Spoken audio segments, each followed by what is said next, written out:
Muchas gracias, doctor Morales. A mí me queda la sensación de que uno de los resultados de este foro va a ser extensivo no solo a la medicamentos y formulación de medicamentos, sino en general a la formación de los médicos y a la educación continua.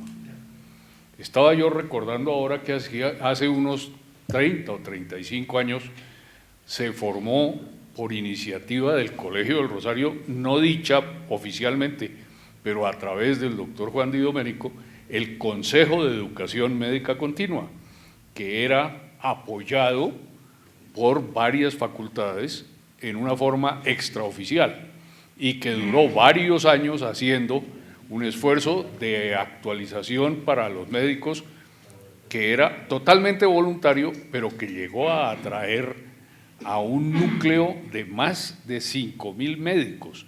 Tuvimos en algunos momentos más de 5.000 médicos vinculados a ese Consejo de Educación Médica Continua. Después eso, el doctor Di Domenico pues entró ya en una etapa mayor, se abandonó un poco la cuestión y se acabó el apoyo y entonces el consejo se acabó.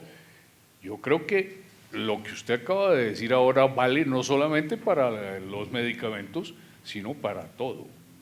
Los médicos necesitamos volver a tener actualización continua, pues tal vez sí voluntaria, pero muy convincentemente voluntaria, es decir, casi obligatoria sin decirlo, porque si la dejamos puramente voluntaria no estoy seguro de que llegue a donde tiene que llegar.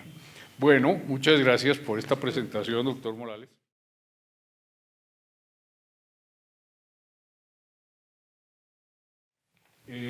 No sé si tenemos tiempo de hacer una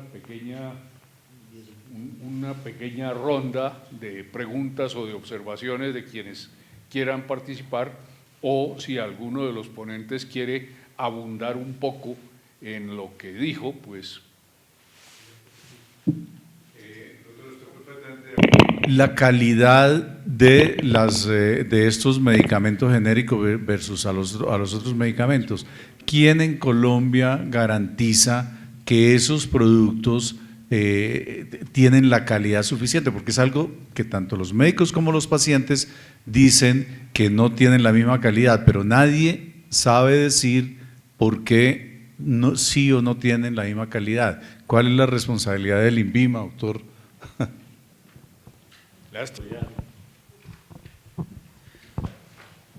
Pues, a ver, la respuesta jurídica, la respuesta pragmática, la respuesta inmediata es que el INVIMA tiene esa función y que el INVIMA existe para eso, como existe la FDA y como existe la EMA y como existe cualquier otra autoridad sanitaria. El problema es que por distintas razones en Colombia, como lo dije, más de uno piensa más de un médico no sabe que existe y buena parte de los que saben que existe no sabe qué hace y cuál es el sentido de lo que el INVIMA hace. No sabe, por ejemplo, la gran mayoría de los médicos que el INVIMA lleva 10 años haciendo un trabajo de hacer pruebas de control de calidad de los medicamentos estratégicamente importantes, los medicamentos en los cuales pequeñas deficiencias de calidad pudieran tener significado especial, que se han hecho yo no sé cuántas pruebas, más de 5.000 que las hacen instituciones independientes que son las facultades de farmacia, que eso es lo que saben hacer, y que durante todos estos años, a ver, nosotros tenemos una autoridad sanitaria que hoy, de acuerdo a los resultados de ese trabajo, registra el mismo nivel de calidad, y lo voy a decir sin el menor atenuante, el mismo nivel de calidad que garantiza la FDA en los Estados Unidos o que garantiza la EMA en Europa, el mismo nivel de rechazos o de no conformidades. En Colombia tenemos la misma calidad en el mercado de medicamentos que tienen en Estados Unidos y que tienen en Europa, con los mismos instrumentos que tienen en los Estados Unidos y que tienen en Europa. Y que además los las estadísticas de este programa de trabajo, que hago un paréntesis, por supuesto, que no es intencional, esto se publicó en los periódicos, AFIDRO exigió que desapareciera de los periódicos y durante los últimos años se han hecho muchos esfuerzos para que la información no se conozca, no es pública, fue por solicitud de AFIDRO, fue escondida. Estos estudios demostraron que la calidad de los medicamentos innovadores, pioneros, originales, de marca, multinacionales, nacionales, genéricos, todos es igual. Eso es público, eso es una información que está en manos del Estado y es una información que los médicos no conocemos y que alguien nos dice que no es confiable. Y nosotros no le creemos al Estado, eso funciona con facilidad, y le creemos con un entusiasmo absurdo al personaje que después nos dice que va a haber un congreso en Cartagena o en Haití. En Haití no hacen congresos, por favor, sí, en una isla paradisíaca, etcétera, etcétera, etcétera. Y ahora, ahí lo que nosotros hemos venido insistiendo durante los últimos 10 años es que esa es una realidad y en esa realidad el INVIMA tiene una responsabilidad. El INVIMA también está obligado a no permitir que la industria juegue como juega con los médicos, pero también a informar de cuál es su papel y cómo lo cumple. Pues porque si a un médico alguien puede ir y decirle, no, mira, es que los antibióticos, los genéricos no sirven y no pasa nada, pues uno también tendría la tentación de decir, no, debe ser que el INVIMA prefiere no meterse en problemas porque hay cada productorcito de cada porquería de 1.000 pesos. Ya vimos cuánto vale hacer un medicamento.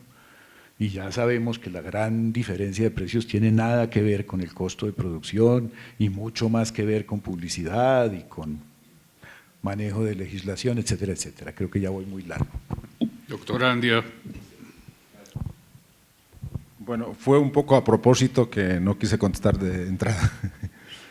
Bueno, me parece que lo que expresa el doctor expresa lo que piensa absolutamente una mayoría muy significativa de médicos.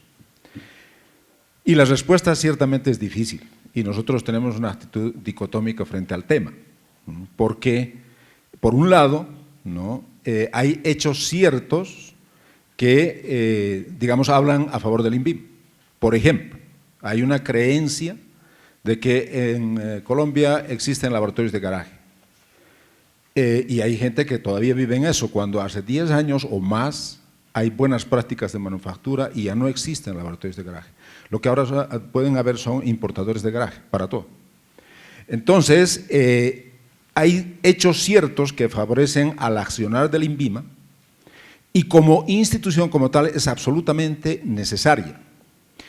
Pero también nosotros mismos somos críticos de las partes que tiene el INVIMA que no funcionan.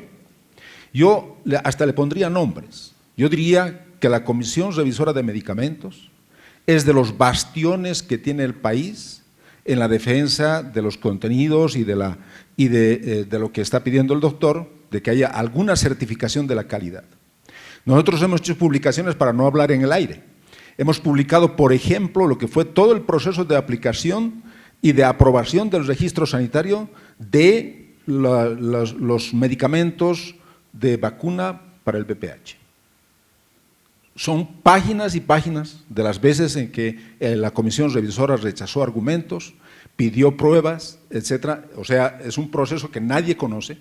Eso está publicado en nuestros boletines, ¿no? Entonces, hay una labor que hace la comisión revisora y yo diría que es la parte más rescatable del INVIMA. Pero por el otro lado, como seguramente corresponde a su función, por ejemplo, para no mencionar otras partes y no hablar de corrupción, hay partes del INVIMA, como la oficina legal, que tiene serios problemas. Y no es porque nos haya ganado una acción de tutela, sino se trata de lo siguiente. Nosotros, como Federación Médica y como Colegio Médico de Cundinamarca y Bogotá, presentamos una acción de tutela para que el INVIMA haga lo que hace cualquier agencia reguladora que se precie, que publique la información para prescribir. Es que ¿qué estamos pidiendo que prescriban los médicos si no tenemos acceso a información independiente para prescribir? Así sea la misma que hayan presentado los laboratorios, pero que sea pública.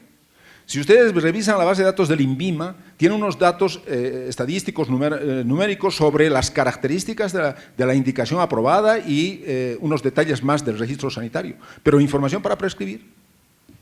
Cuando nosotros hicimos el argumento, hablábamos de que en un mes FDA producía más de 300 documentos de farmacovigilancia o 300 alertas, pues, digamos 300 post o publicaciones sobre seguridad de los medicamentos.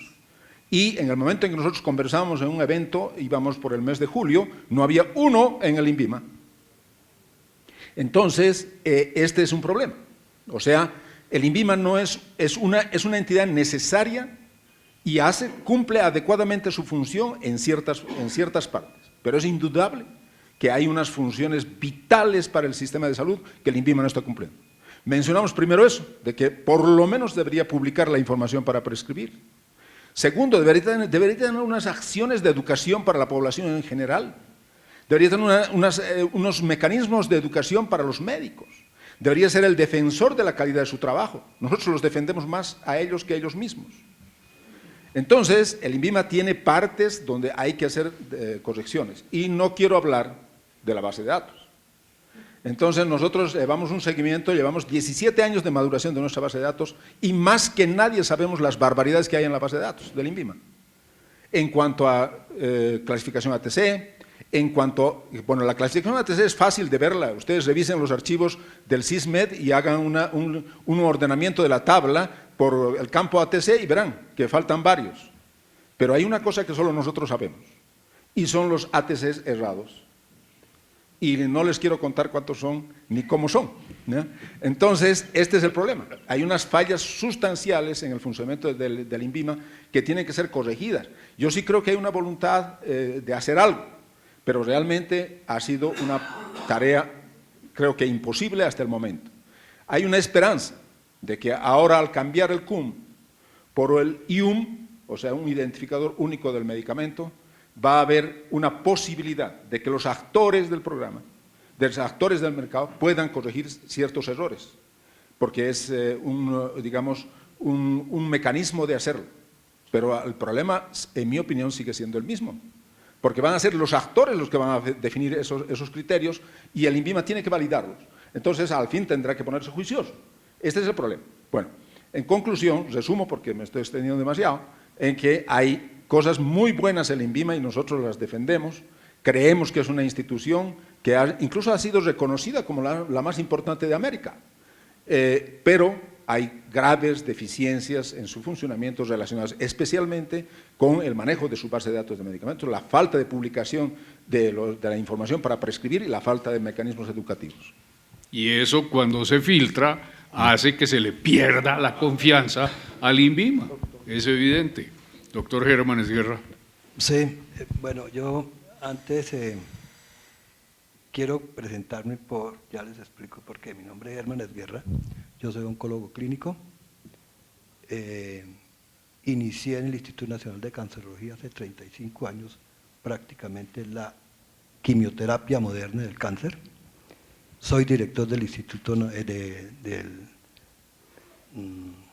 Servicio de Oncología de la Clínica de Marley. Fui fundador del grupo de trasplante de médula ósea de la Clínica de Marley. Fui fundador de la Asociación Colombiana de Enfermos de Cáncer y dirijo el Banco Nacional de Medicamentos Oncológicos. Esto lo digo por el hecho de que conozco el problema del cáncer en una forma muy profunda y he sido participante en la evolución de este. La evolución viene desde cuando el paciente tenía que encargarle a los pilotos y azafatas de Avianca los medicamentos oncológicos como la doxorubicina, hasta ahorita la utilización de las terapias más modernas para el cáncer. ¿Qué es el cáncer? Son 70.000 pacientes nuevos al año.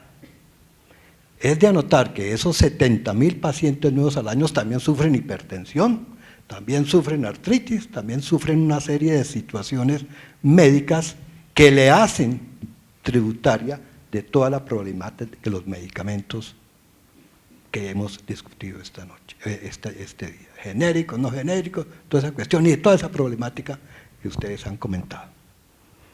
¿Quiénes atendemos esos 70.000 pacientes? 150 oncólogos, 170 oncólogos y hematólogos oncológicos. ¿Qué significa esos 70.000 pacientes? Esos pacientes, el presupuesto del gasto médico es el 25% va a enfermedades catastróficas. Y ese 90% de las enfermedades catastróficas son cáncer. Es decir, que el cáncer consume en sus tratamientos cerca del 20% de los gastos médicos del sistema de salud. No hablemos de las EPS o IPS o qué sé yo, sino del sistema de salud. ¿Qué tratamiento hacemos nosotros? Los oncólogos. ¿En qué gastamos toda esa cantidad de dinero?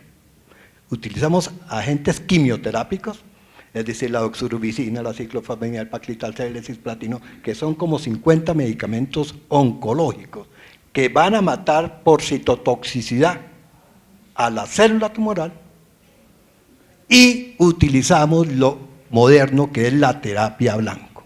La terapia blanco son los anticuerpos monoclonales, que cuando yo estudiaba biología o farmacología era como algo supremamente extraño, y esto como que es una magia. Bueno, ya se utilizan anticuerpos monoclonales. Los inhibidores de la angiogénesis, los inhibidores de los factores de crecimiento epidermoide, vascular, toda una serie de medicamentos que van a actuar ya sobre la célula tumoral directamente, evitando la toxicidad de las células normales. Eso es lo que se llama la terapia blanco.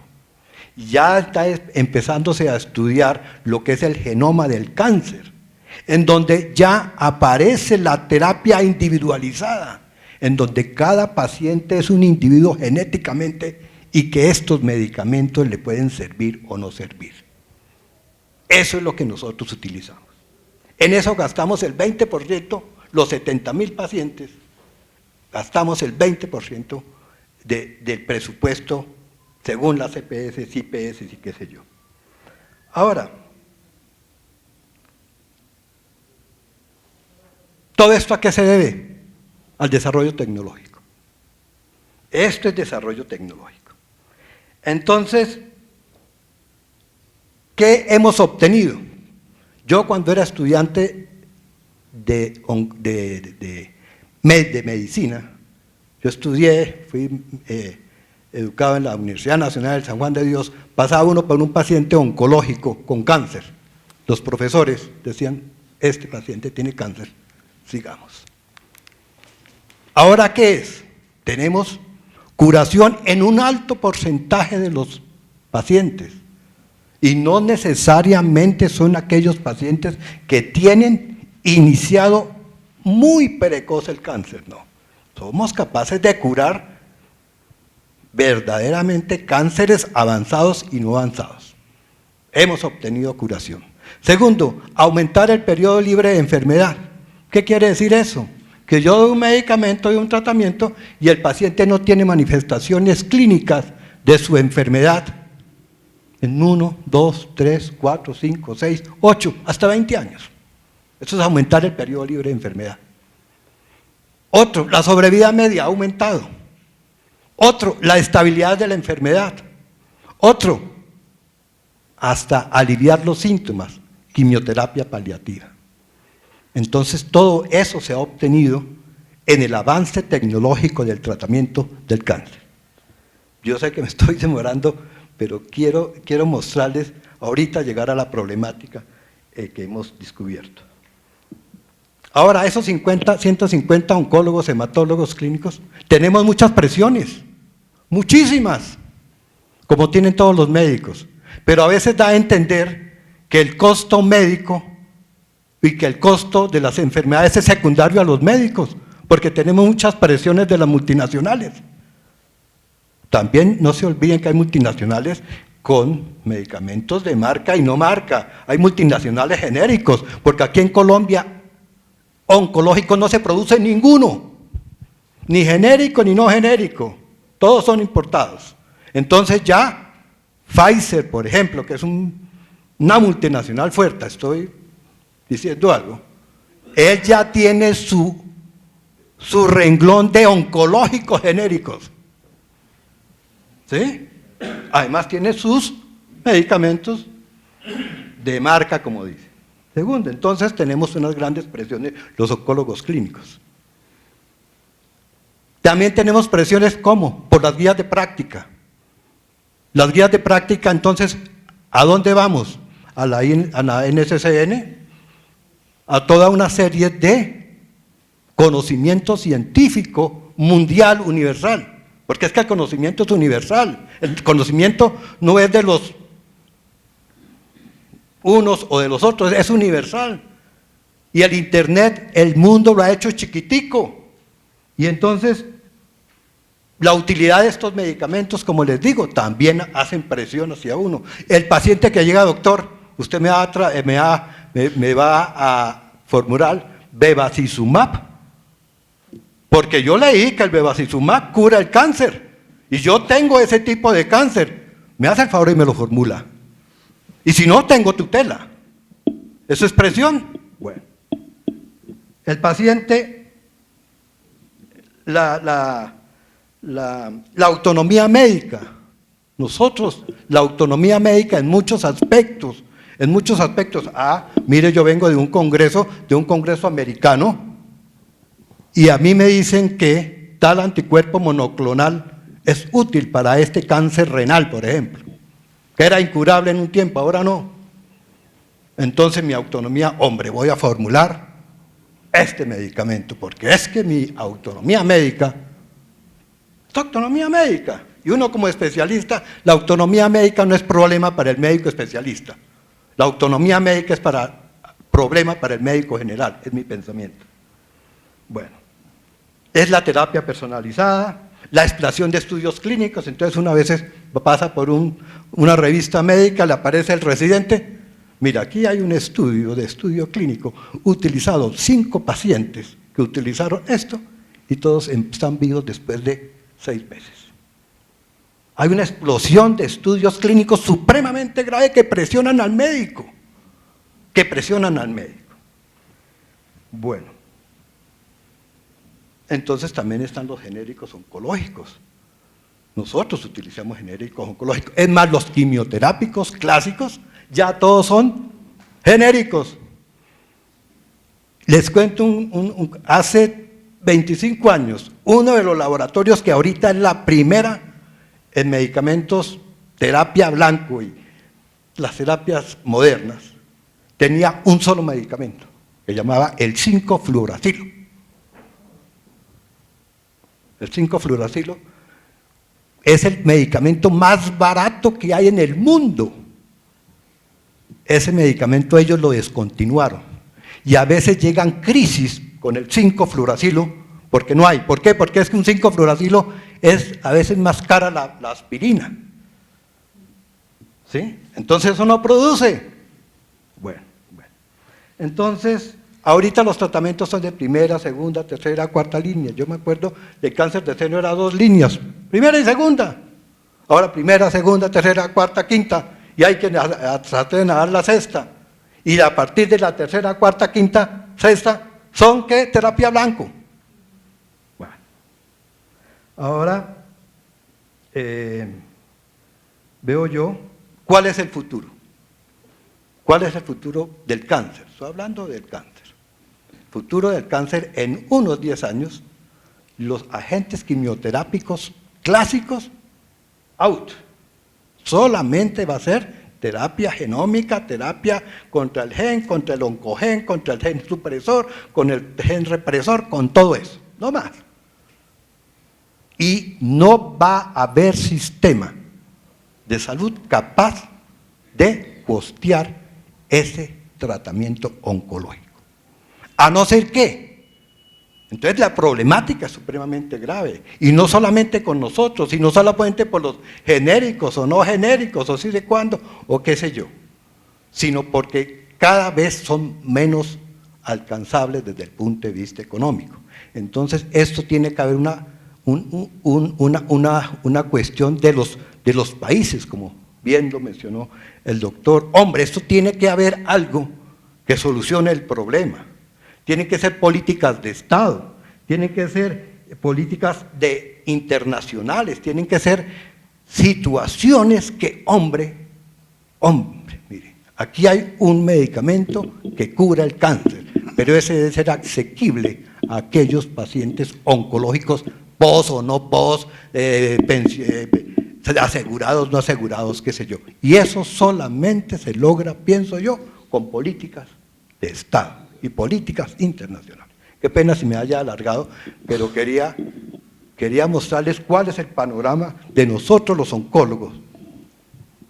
Hace 2 años el ministro de Salud dijo: los oncólogos son los médicos especialistas que más plata ganan, y por qué no, y que más prebendas reciben de la industria farmacéutica. ¿Sí? Son palabras supremamente complejas y supremamente difíciles, pero ese es nuestro panorama. Nosotros estamos en una situación supremamente difícil, que tenemos la cura o la mejoría o qué sé yo, y aquí tenemos algo que nos dice: hombre, el sistema colombiano se va a explotar por el alto costo del medicamento y los tratamientos oncológicos. Gracias, doctor Mendoza, qué pena que lo haya extendido de esta forma. Muy bien, pero cortico. Pero yo sí creo que es absolutamente rescatable lo que acaba de exponer el profesor, pero yo quisiera matizar un poquito la situación, en el sentido pues de que evidentemente, tal como se presentó el evento, parece un evento, digamos, retardatario, en el sentido de no reconocer la importancia de los avances de la industria farmacéutica. Y creo, de mi parte por lo menos, hace falta hacer esa aclaración. Nosotros, en general, ni nos oponemos a la investigación científica, ni nos oponemos a lo que son las acciones lícitas y éticas de la industria farmacéutica como tal. De hecho, en la solución que yo he propuesto, se trata por igual a todos los medicamentos y queda dentro de la autonomía del médico el reconocer qué producto va a prescribir. Sin embargo, también, digamos, en la exposición muy razonable suya, se nota cierto espacio para entender mal algunas cosas que dice la industria farmacéutica. Usted puso un ejemplo, Pfizer. Pues sí, me parece que es excelente la percepción suya, tiene toda la razón, está entrando en el negocio de los biosimilares, pero por razones económicas. Primero, hay ciertas claridades que hacer, con que son laboratorios de investigación. Yo diría, para poner primero, para tocar su tema de medicamentos oncológicos, yo diría que, por ejemplo, que el mayor productor de terapias blanco, de terapias dirigidas, del disparo y todas las cosas que le llaman, es Roche. Pero yo he trabajado en un laboratorio suizo, yo he estado en Suiza, conozco eso, y los de Roche no han descubierto ninguna de esas moléculas. Todas esas moléculas se han descubierto en donde está la tecnología y toda la cosa tal, en el valle que ustedes conocen. Entonces, ellos adquieren por razones económicas y todo a estos productos, y para aclarar bien esa situación, pongo el ejemplo entonces sí de Pfizer. Pongamos un ejemplo de cosas. Pfizer, realmente como gran investigador, de pronto la terramicina antes, las tetraciclinas, pero ahora yo le menciono casos concretos. Por ejemplo, Pfizer convirtió a la atorvastatina, que es el Lipitor, en el hipolipémente más vendido en el mundo. Pero es que Pfizer no fue el descubridor de la atorvastatina. Pfizer compró a Parke Davis, y Parke Davis era un laboratorio de investigación. Y ahora viene la diferencia. Parke Davis, junto con la atorvastatina, tenía otras moléculas, y entre ellas, por ejemplo, el Neurontin, para usar su nombre comercial. Y como Neurontin, Parke Davis, que era un laboratorio ético, promocionaba, como era un anticonvulsivante, promocionaba como anticonvulsivante a los neurólogos. Viene Pfizer con su poder de mercadeo, que ahí ya viene la diferencia con el concepto. Nosotros no creemos que siempre sean laboratorios de investigación, son laboratorios de marketing. Con su concepto, lo que hizo fue comprarse a Parke Davis con Neurontin, Y en lugar de promover el efecto principal anticonvulsivante con neurólogos, promovió un efecto secundario, un efecto terapéutico secundario como tratamiento de la contractura, le puso el nombre de fibromialgia y promocionó a todos los médicos. Entonces es un gran éxito económico. Y con ese éxito económico, entonces ya tiene la fuerza suficiente como para que hasta FDA acepte esa indicación, el invento de fibromialgia. ¿Fibromialgia qué es? Es un término de dolor muscular, pero ya está aceptado como un diagnóstico y está aceptado por la FDA. Y entonces allá ya viene la pregabalina. Científicamente la pregabalina sigue siendo un anticonvulsivante como el otro, pero está promocionado de determinada manera. Entonces, yo coincido plenamente en toda la parte oncológica, en todos los conceptos que da sobre el esfuerzo de los médicos oncólogos. Nosotros no hacemos parte de los que dicen que cogen injustamente ciertas partes del presupuesto. A lo que nosotros nos oponemos es a las prácticas inéticas que están ligadas al interés comercial y no al interés científico. Esta es la gran diferencia que yo sí creo que hay que hacer como colofón de esta presentación. Aquí no es contra los medicamentos genéricos ni los biosimilares ni a favor de uno o del otro, es sobre evidencia científica y allá nos vemos, hablando de evidencia científica. Aquí lo que hemos tratado de demostrar, por lo menos en lo que ha sido mi presentación, es demostrar que hay prácticas inéticas que son inaceptables. Es inaceptable que los ARA2 se usan como primera terapia y que se prescriban la magnitud que se están prescribiendo con esos precisos con que se están prescribiendo. Eso es inético, sea como sea, y lo dice en la frase final de nuestro boletín. No creo que exista un médico ético que prescriba los ARA2 con base solo en los criterios en que se está manejando ahora. Bueno, muchas gracias. Perdón, retiro lo relacionado a Pfizer. Eso fue un ejemplo. Eso fue un ejemplo. No tengo nada contra Pfizer ni nada. Quitemos Pfizer de todo cuanto dije yo. Qué pena. Muchas gracias a todos. Yo me demoro medio minuto y es para el doctor Esguerra, que me pareció muy interesante su intervención, doctor. En mi presentación yo mencioné que de 12 medicamentos que se aprobaron oncológicos, que se aprobaron últimamente por la FDA, 11 tienen un precio de promedio de $100.000 paciente año. Y la Universidad de Utrecht, en Holanda, hizo un estudio de cuál es el margen de utilidad que hay en varios de esos medicamentos y encontró que la relación es entre precio, entre costo de producción y precio de venta en promedio es de 2.3%. Es decir, que los laboratorios tienen un margen de utilidad del 97.7%. Ese es un estudio, entre otras cosas está citado en mi libro, pero es un estudio muy conocido.